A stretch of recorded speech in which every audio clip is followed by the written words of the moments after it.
Hello साथियों, कैसे हो आप लोग। तो मैं आज बात करने वाला हूँ मेरी मारुति एस्प्रेसो की। इसको खरीदे हुए मेरे को हो चुके हैं 5 साल से थोड़ा ज़्यादा, और this is my 5 year review of this car. तो इस वीडियो में मैं बात करने वाला हूँ कि ऐसी 5 चीज़ें जो मुझे बहुत अच्छी लगती हैं इसके बारे में, और ऐसी 5 चीज़ें जो मुझे बिल्कुल भी अच्छी नहीं लगती। तो चलिए स्टार्ट करते हैं। तो सबसे पहले मैं दूंगा गाड़ी का एक छोटा सा ओवरव्यू। तो फ्रंट एंड से स्टाइलिंग कुछ इस तरह की है, काफ़ी एक अपराइट पोजीशन दी गई है, and it looks like an SUV. तो तभी इसको एक माइक्रो एसयूवी के रूप में सेगमेंट में उतारा गया था मारुति के द्वारा। एंड साइड की अब अगर हम प्रोफाइलिंग की बात करें तो काफ़ी एक कोहरेंट डिज़ाइन है, काफ़ी डिसेंट डिज़ाइन है, और काफ़ी सही है, काफ़ी कोहरेंट है कि एक पूरी बॉडी स्टाइल जो बॉडी लैंग्वेज है को मैच करती है फ्रंट से, साइड से। एंड अगर हम पीछे की बात करें तो पीछे से भी काफ़ी डिसेंट लुकिंग कार है। स्टाइलिंग के मामले में यू कैन नॉट कंप्लेन कि सही दिखने वाली, सुंदर दिखने वाली गाड़ी है। आप ये नहीं कह सकते कि हाँ, जो मारुति की बाकी गाड़ियाँ हैं उसको कम्पीट कर सकती है किसी भी तरीके से, लेकिन आई think it's a good looking car. अब चलते हैं गाड़ी के अंदर। तो सबसे पहले पीछे वाली सीट पे जाके मैं आपको दिखाने वाला हूँ कि कितनी स्पेस है। और अगर फ्रंट सीट मेरी सिटिंग पोजीशन पे है, मेरी हाइट है 6 फीट 2 इंच, तो चलिए देखते हैं कि कितनी स्पेस है गाड़ी के अंदर। तो जैसा कि आप देख सकते हैं कि काफ़ी ज़्यादा स्पेस है, अभी भी बची हुई है, और मैं कंफर्टेबली बैठ सकता हूँ। अगर हेडरूम की बात करें तो जैसे कि आप देख सकते हैं कि हेडरूम भी काफ़ी अच्छा है। मेरा सर टच अप कर रहा है जबकि मैं ऐसे ऊपर होके बैठ रहा हूँ। नॉर्मली अगर मैं अपनी नॉर्मल स्टैंड में बैठूँ तो 1-2 इंच का अभी भी हेडरूम है, जो कि मैं नहीं कह सकता बाकी इस सेगमेंट की कार्स के बारे में, और या फिर इससे नेक्स्ट और नेक्स्ट टू नेक्स्ट सेगमेंट की कार्स के बारे में। जी हाँ, मैं बात कर रहा हूँ Maruti Swift, Alto, Celerio, all those cars. तो काफ़ी एक डिसेंट, काफ़ी अच्छा हेडरूम है। एंड पीछे वाली सीट की अगर हम बात करें तो पीछे दो दो लोग काफ़ी कंफर्टेबल होकर बैठ सकते हैं। अगर आप छोटी जर्नी पे जा रहे हो तो तीसरे पैसेंजर को भी स्क्वीज़ कर सकते हो, लेकिन लॉन्ग जर्नीज़ के लिए काफ़ी एक अनकंफर्टेबल हो जाता है। तो मैं इसको एक 4 लोगों की गाड़ी के रूप में देखता हूँ, ना कि 5 लोगों की गाड़ी। तो ये है इसका फ्रंट डैशबोर्ड। तो इट लुक्स क्वाइट यूनिक, काफ़ी यूनिक है, एंड काफ़ी प्रोपोर्शनल है। तो अगर हम स्टीयरिंग व्हील को उठा के दूसरी तरफ लगा दें तो भी कुछ डिफरेंस नहीं नज़र आएगा, इसकी मिरर कॉपी हो जाएगी। तो I think it's quite unique, and looks are always subjective. तो बताइए मुझे कमेंट्स में कि आपको ये डिज़ाइन अच्छा लगा या बुरा। अब चलते हैं फ्रंट सीट पे, और मैं दिखाने वाला हूँ कि स्टार्टिंग प्रोसीजर और स्टार्ट करने के बाद जो इंस्ट्रूमेंट क्लस्टर है, और जो इंस्ट्रूमेंट क्लस्टर है और इंस्ट्रूमेंट स्क्रीन है वो कैसे दिखते हैं। तो चलिए देखते हैं। तो जैसा कि आप देख सकते हैं, मैंने सीट को काफ़ी पीछे किया हुआ है, और इसके बावजूद पीछे काफ़ी जगह है बैठने की। तो ओके, तो ये क्लोजअप लुक है गाड़ी का। एंड यहाँ पे स्टोरेज दी गई है, यहाँ पे स्टोरेज है, 2 कप होल्डर, स्टोरेज स्पेस गाड़ी के साइड में, बोतल स्टोर करने के लिए स्पेस है दोनों तरफ, एंड यहाँ पे भी एक छोटी सी स्टोरेज दी गई है जैसा कि आप देख सकते हैं। तो ये है गाड़ी का लुक। एंड साइड में आपको दिए गए हैं आपके म्यूज़िक कंट्रोल के ऑप्शंस। ये आपको कॉल उठाना है, पिक करना है, एंड वॉइस असिस्ट का option. And this is the instrument screen, this is the gauge screen, this is the instrument cluster, और द सेंटर इंफोटेनमेंट स्क्रीन। और अगर इससे नीचे आप देखोगे तो यहाँ पे आपको विंडो कंट्रोल्स दिए गए हैं। तो इसमें सिर्फ फ्रंट में विंडो कंट्रोल्स दिए गए हैं। सेकंड, आपका क्रैंक ऑपरेटेड विंडोज़ है तो आपको मैन्युअली लोअर करनी पड़ती है। और यहाँ पे है मैनुअल एसी कंट्रोल्स। और इसके नीचे अगर हम देखें तो 12 वोल्ट चार्जिंग सॉकेट, एंड इसके अलावा यूएसबी USB-A एंड ओक्स के पोर्ट दिए गए हैं। तो यहाँ पे ओक्स का पोर्ट है। एंड अगर हम मिरर ऑपरेशन की बात करें तो आप मैन्युअली मिरर को ऑपरेट कर सकते हो। तो यहाँ पे इस टॉगल स्विच के हेल्प से आप मिरर को ऑपरेट कर सकते हो। एंड सेम दूसरी तरफ भी अगर हम देखें तो वही चीज़ मिल जाएगी। एंड बाकी नॉर्मल गाड़ियों में जो बड़ी गाड़ी होती है उसमें एक ड्रॉबैक क्या होती है कि अगर उसको आपको ऑपरेट करना है तो या तो आपको बहुत ज़्यादा लीन करना पड़ेगा या फिर किसी और की आपके पैसेंजर की हेल्प लेनी पड़ेगी। लेकिन इस गाड़ी में फ़ायदा ये है कि ज़्यादा नैरो मतलब ज़्यादा वाइड ना होने की वजह से आप इजीली पहुंच सकते हो। तो अगर मैं दूसरा एंगल करके दिखाऊं तो आपको मैं इस गाड़ी की विड्थ दिखा सकता हूं। अगर मैं आपको गाड़ी की विड्थ दिखाऊं तो मैं एक्सटेंड करके इजीली देखो, मैं यहाँ पे ये मेरी नॉर्मल स्टैंस है और अगर मैं आपका अपना हाथ फैलाऊं तो इजीली इसको इसके बाहर तक टच कर सकता हूँ। तो ईज़िली मैं इसको ऑपरेट कर सकता हूँ। थोड़ा सा लीन होने की ज़रूरत है। तो इस गाड़ी का एक ये बहुत बड़ा फ़ायदा है कि ज़्यादा वाइड नहीं है, तो नैरो होने की वजह से आप कॉर्नर्स और आप ट्रैफिक कंडीशंस, अगर बहुत ही ज़्यादा कहीं ट्रैफिक है या फिर नैरो स्ट्रीट्स है, नैरो रोड है, तो आप इजीली नेविगेट कर सकते हैं। तो सिटी के लिए, जो लोकल रूट्स के लिए काफ़ी एक बेटर ऑप्शन आपको देती है as compare to those bigger cars, जहाँ पे आपको ट्रैफिक बिल्कुल क्लियर करवानी पड़ती है। अगर आप किसी लोकल स्ट्रीट में घुस गए तो आपको भगवान ही बचाए, आपको भगवान ही निकाल सकते हैं उधर से। लेकिन इस गाड़ी में ये फ़ायदा है कि अगर एक बाइक से थोड़ी सी ज़्यादा आपको स्पेस की ज़रूरत है इसको नेविगेट करने के लिए, एंड ये एक बहुत ही बड़ा प्लस पॉइंट है। तो चलिए बात करते हैं कि 5 ऐसी चीज़ें जो मुझे इसकी पसंद आई। तो सबसे पहले है इसका साइज़। तो काफ़ी स्मॉल साइज़ है और काफ़ी कॉम्पैक्ट डिज़ाइन होने की वजह से आप, जैसे कि मैंने पहले बताया है कि ईज़िली आप small spaces, small street, small narrow roads में आप ईज़िली इसको नेविगेट कर सकते हो।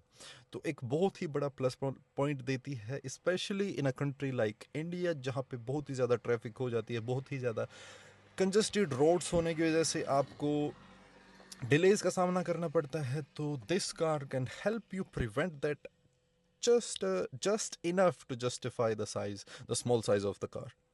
लेकिन स्मॉल साइज होने की वजह से जो नंबर 2 पॉइंट है मेरा, जो मुझे इसका पसंद है, स्मॉल साइज होने की वजह से इसमें जो इसके अंदर की स्पेस है उससे कोई भी कॉम्प्रोमाइज़ नहीं किया गया है। मैंने देखा है इससे नेक्स्ट लेवल की जो सेगमेंट की जो गाड़ियां हैं वो इससे कम स्पेस प्रोवाइड करती हैं, इससे एक अनकंफर्टेबल आपको केबिन स्पेस मिलता है।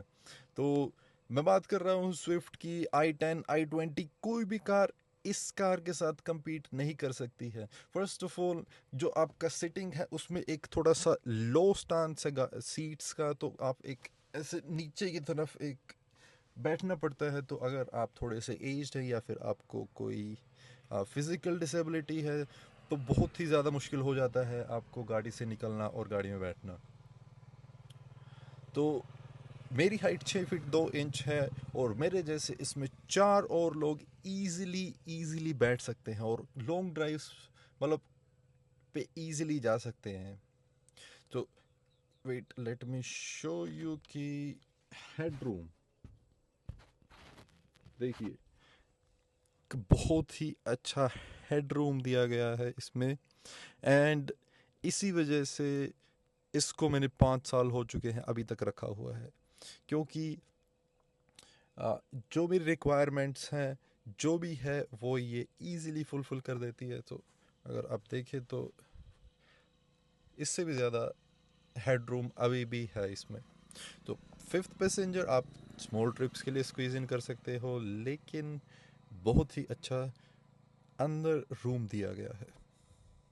फोर्थ मेरा पॉइंट है कि काफ़ी एक रिफाइंड इंजन है। इंजन की आ, जो नॉइज़ है वो भी एक आई वुड से कि मिनिमल लेवल पे है, और मारुति के ऑलमोस्ट सारे ही इंजन काफ़ी बुलेट प्रूफ हैं, तो ज़्यादा नॉइस नहीं करते। एक जो मेरा फोर्थ पॉइंट है कि अच्छी माइलेज भी है। तो अभी थोड़ी मैंने रफ ड्राइविंग करी हुई है तो माइलेज शो नहीं कर रहा है, तो नहीं तो इजीली अराउंड 20-21 की माइलेज ये दे देती है हाईवे पे, जो कि अगर आपने बाकी वीडियोस देखी होंगी कि जो एक ऑफिशियल जो नंबर आते हैं वो इससे थोड़ा ज़्यादा होते हैं, जैसे कि 24-25 किलोमीटर्स पर लीटर, लेकिन वो होते हैं उनके जो आइडियल टेस्टिंग कंडीशंस में, जो कि रियल वर्ल्ड से रेयरली कभी मैच करती हैं। तो जो मुझे अभी तक मेरी माइलेज मिली है वो है अराउंड या 17 से 21 किलोमीटर पर लीटर के बीच में। सो ये हो गए 4 पॉइंट। एंड वेट, उससे पहले मैं आपको दिखाता हूँ कि इंजन की स्टार्टिंग साउंड। अभी मैंने दोनों विंडोज़ खोली हुई है, तो लेट्स हियर दैट। तो दोनों विंडोज़ खोली हुई हैं और उसके बावजूद काफ़ी एक मिनिमल आवाज़ आती है इंजन की। तो अगर मैं रेव करूँगा तो दिस इज़ द नॉइस। और अभी मैं आपको माइक्रोफोन बाहर करके अगर दिखाऊं तो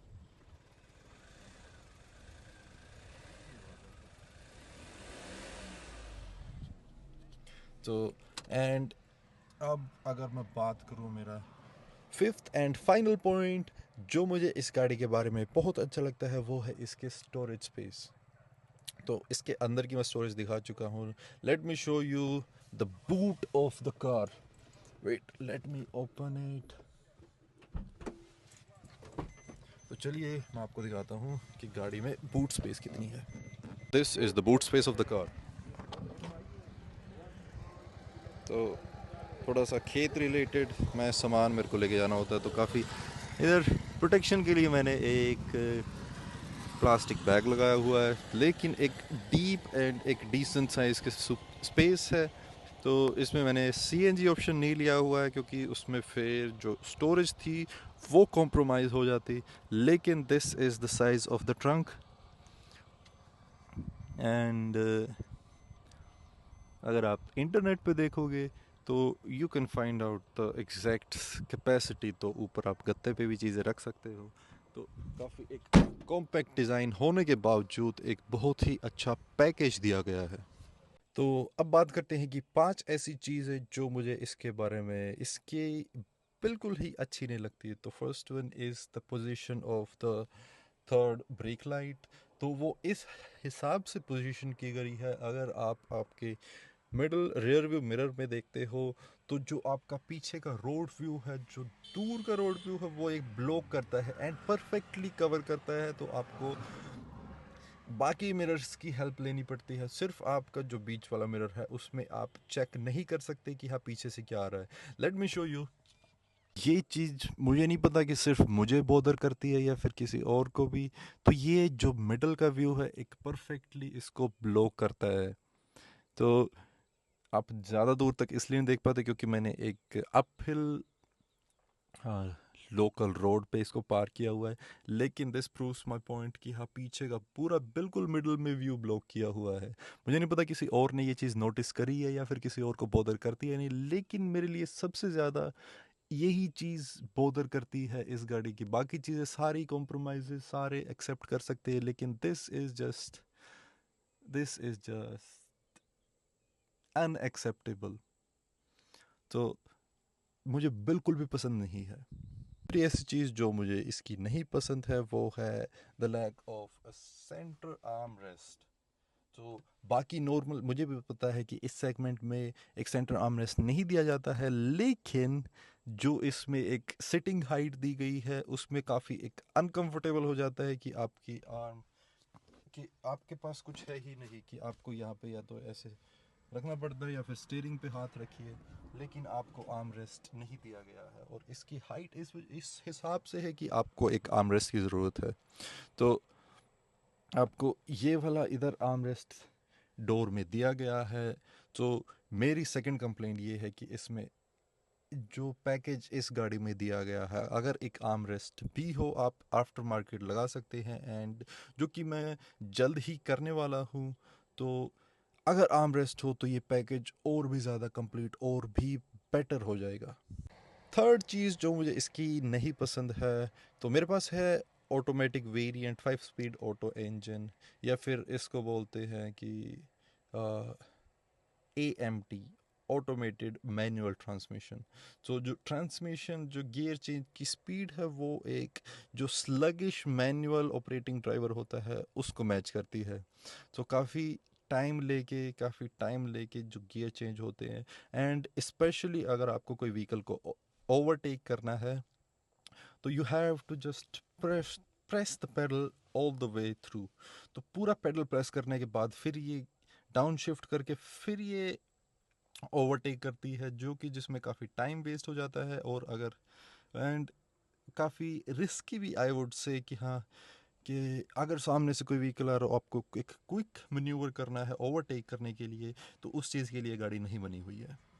फोर्थ पॉइंट है मेरा सस्पेंशन। तो गाड़ी का वेट काफ़ी हल्का है एंड सस्पेंशन भी उसी के हिसाब से दिया गया है।